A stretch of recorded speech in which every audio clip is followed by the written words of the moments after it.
former Deputy President Gachagua? He is impeached. He cannot run.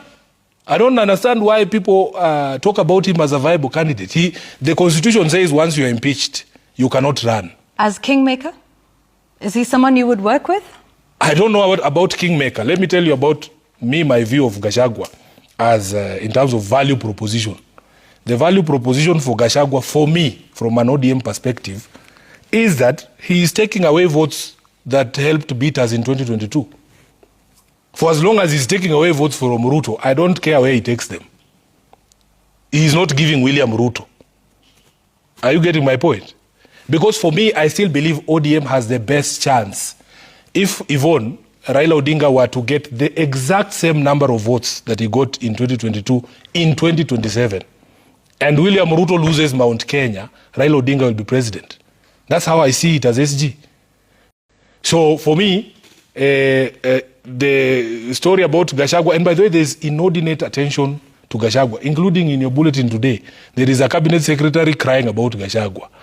You know, I don't know how I can explain this from two perspectives. First of all, as a senator, once you have impeached someone, that's it. Number two, as a lawyer, there's a rule called against double jeopardy. So you all know he's a tribalist, right? That's the reason why we impeached him, right? So how many times do you want us to impeach him? I was shocked. Members of the National Assembly who have constitutional oversight over Gachagua, they have already exercised that oversight by impeaching him. They adjourned their house to discuss a private citizen. A private citizen that they have already impeached. How many times can you impeach someone? So now, he paid for his crimes. He can do whatever it is he's doing out there. If he crosses the line, because there are limitations to the freedom of expression, if he crosses the line, arrest him. I just hear people complaining, why don't you arrest him? Why don't you arrest him and charge him? You know? So for me, really, that is Ruto's funeral.